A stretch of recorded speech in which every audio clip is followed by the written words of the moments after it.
2017년 감사원이 발표한 검사에 의하면 우리나라의 2012년부터 2016년의 일기예보 적중률은 46%에 불과한다고 한다. 동전을 던져서 앞면 뒷면 맞출 확률도 50%인데 이 정도면 그냥 매일 우산을 가지고 다니는 것이 제일 현명한 수준이다. 2017년 8월 기상청은 오전 9시부터 비가 온다고 예측했지만 저녁 8시가 되도록 비는 내리지 않고 정작 비가 오지 않는다던 저녁 10시부터 갑자기 비가 내리기 시작한다. 2018년 1월 15일 기상청은 겨울 한파가 사실상 끝났고 2월부터는 따뜻한 날씨가 지속될 것이라고 예보한다. 그런데 그로부터 일주일 후인 22일 기상청은 이제 곧 다시 한파가 시작되며 강추위가 계속될 것이라고 보도한다. 이런 식으로 계속된 오보에 지친 국민들은 우리나라 기상청을 불화청, 상상청, 오보청, 조쌍청이라고 부르기 시작하고 우리나라에서 약 7,000km 떨어진 노르웨이 기상청이 우리나라 날씨를 더 잘 맞춘다며 실검 1위에 오랫동안 자리하는 상황까지 발생해버린다. 그렇다면 우리나라 기상청은 왜 이렇게 날씨를 못 맞출까?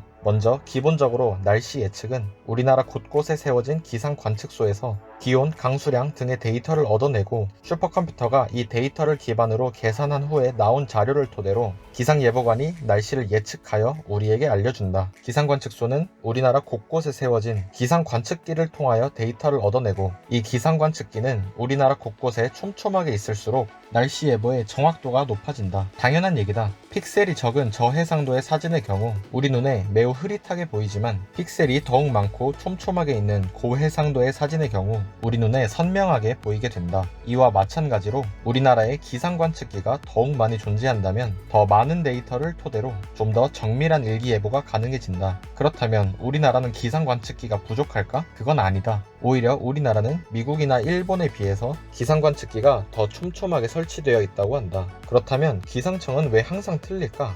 먼저 우리나라는 다른 나라에 비해 날씨를 예측하기 어려운 지형을 가지고 있다. 우리나라는 지형의 70%가 산으로 이루어져 있고 산면이 바다로 이루어져 있기 때문에 날씨를 예측할 때 수많은 오차 요인이 나타난다. 하지만 이러한 이유는 핑계에 가깝다. 당장 옆 동네인 일본만 봐도 일본은 나라 자체가 섬으로 이루어져 있으며 우리나라보다도 더 많은 75% 정도가 산으로 이루어져 있다. 일본 기상청은 우리나라 기상청보다 예보하기에 훨씬 힘든 지형적 특성을 지니고 있어도 우리나라에 비해 더 높은 적중률을 가지고 있다. 우리나라 기상청이 틀리는 정말 가장 큰 이유는 바로 수치예보 모델 때문이다. 수치예보 모델이란 관측된 데이터를 활용해 앞으로의 대기 움직임을 시간대별로 예측해주는 모델로 쉽게 말하여 슈퍼컴퓨터의 소프트웨어라고 보면 된다. 우리나라는 다른 나라에 비해 뒤늦게 성장한 나라이기 때문에 기상을 예측하는 데는 크게 관심이 없었다. 따라서 2000년에 들어서서야 우리나라 기상청에 슈퍼컴퓨터가 처음으로 도입되기 시작한다. 하지만 그 슈퍼컴퓨터를 돌릴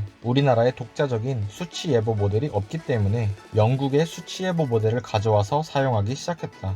하지만 영국이라는 나라는 서한해양성 기후로 우리나라와는 다르게 여름에는 비교적 선선하고 겨울에는 덜 추우며 연중 강수량이 고르게 나타난다. 이러한 영국의 수치예보 모델을 가져와서 사용하니 우리나라 날씨를 맞추기에 힘들 수밖에 없다. 이것이 우리나라가 수백억 원을 들여서 슈퍼컴퓨터를 사왔음에도 불구하고 날씨를 죄다 틀리는 이유다. 비싼 슈퍼컴퓨터가 있더라도 그 슈퍼컴퓨터를 돌리는 소프트웨어가 영국에 맞춰져 있기 때문에 어떻게 보면 우리나라 날씨를 맞추는 것이 신기한 수준이다. 따라서 우리나라 기상청도 2011년부터 우리나라의 독자적인 수치예보 모델을 개발하기 시작했고 거의 완성 단계에 도달했다고 한다. 올해인 2020년부터 조금씩 시범적으로 운영해보고 있는데 적중률이 높은 편이라고 한다. 실제로 올해 여름 태풍 바비와 마이삭을 두고 한미일 등 여러 나라들이 경로를 예측했지만 한국 기상청만이 제대로 경로를 마친 것을 보면 확실히 적중률이 높은 편인 것 같기도 하다.